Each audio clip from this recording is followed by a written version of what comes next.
So we are still stuck in 19th century isolation techniques. How do we isolate people? We recognize that they may or may not have a pathogen that's resistant that we need to isolate in the hospital, and then we put up a little plastic sign that people ignore. And that's obviously not effective. And so the other thing is that we have equipment that has become more and more mobile. We take in blood pressure cuffs. We take out our stethoscopes. All the different things that are coming in and out of that room. It makes it almost impossible to effectively isolate a patient. Can you imagine a technology where you had actual labeled equipment? So instead of us putting down that this is equipment for a C. difficile room, actually have it color-coded and have that equipment be able to change color depending on the type of isolation that person needed. And also to have the signal that that needs to stay in that person's room. I'm able to do that now on a low-tech basis. If I have a physician that comes in and they don't have their stethoscope and they're using an isolation stethoscope that's bright yellow, and they walk out of that room and they have that bright yellow stethoscope on, I tell them to throw it away. But we need to be able to do that with all of the stuff that's going in and out of rooms. We already have electronic reminders. Right now, I'd say it's fairly rudimentary. We have a fully integrated electronic health system, EHR, at Kaiser Permanente. But I would say that it's in its earliest stages in terms of what we could do from a technological standpoint.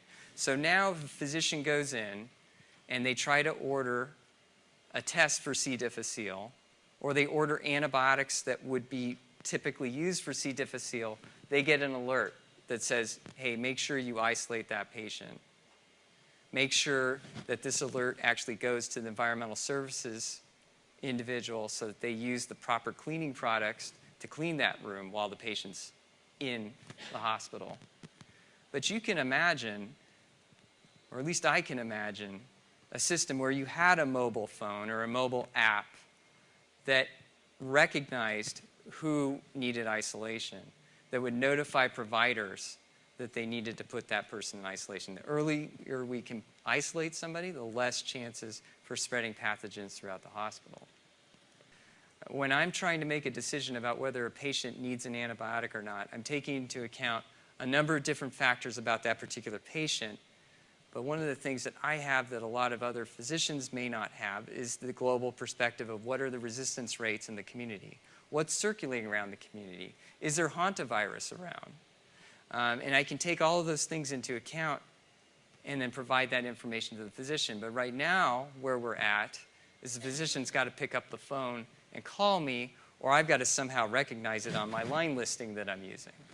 What I really want is the physician to be able to use what information I'm typically using in my brain and have that available as an app.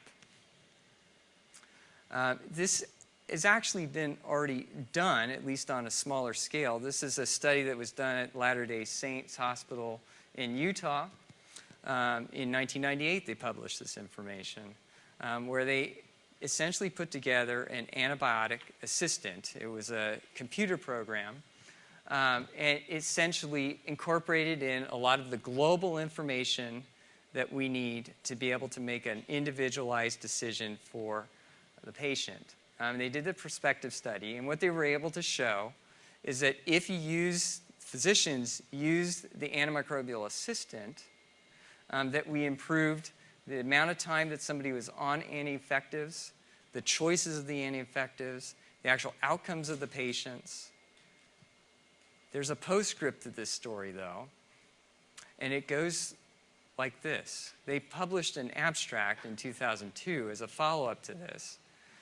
They had done a rollout of this program, and they had extensive decision support on the part of humans. So meaning that there were ID physicians going back and making sure that people had bought into the program. And so they ended up following up 4 years later when they didn't have that human decision support, and they found that physicians weren't willing to accept the recommendations of this program, even though they had showed improved outcomes.